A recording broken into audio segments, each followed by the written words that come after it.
Good evening and welcome to tonight's news update on the latest events from Bangladesh. We've got a lot to cover tonight, from political discussions to the Shia mourning processions marking Ashura. That's right. Starting off, there's a heated debate surrounding the BNP's stance on reforms.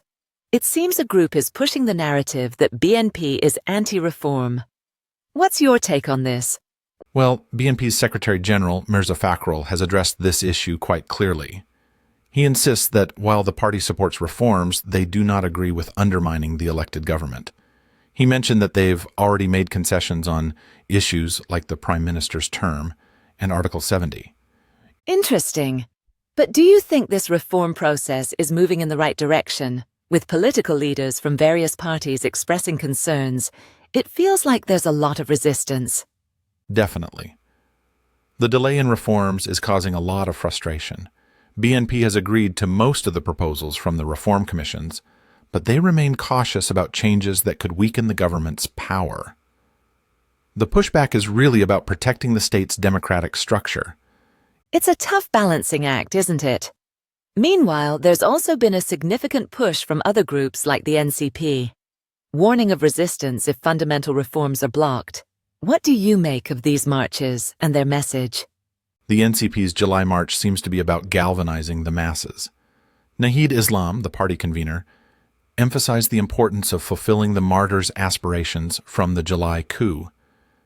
There's a lot of passion behind their message that fundamental reforms must happen, or they will resist. It seems like there's a real drive for change from both political sides. Absolutely, and it doesn't stop there. We've also seen some big cultural and religious events today, such as the Ashura processions. These annual rituals bring out thousands of people from the Shia community, commemorating the martyrdom of Imam Hussein. Yes, the Tazia procession is a key part of that. It's not just a religious observance.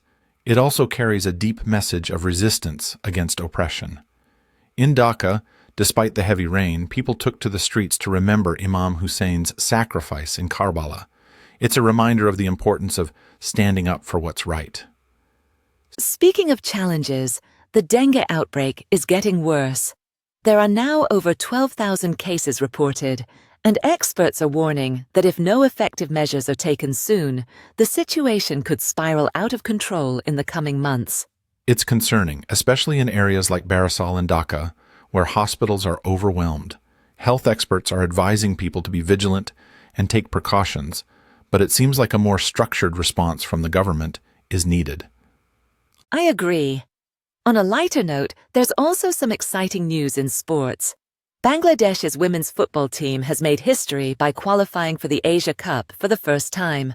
The Bangladesh Football Federation is organizing a grand welcome for the team at Hatir Jheel tonight.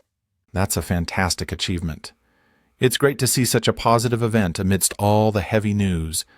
The BFF's efforts to honor the team for their success are well deserved. It's nice to end on a high note with sports bringing people together. It truly is. That's all for today's updates. As always, we'll be keeping an eye on these developments. Stay tuned for more news and enjoy the rest of your evening. Thanks for listening and take care.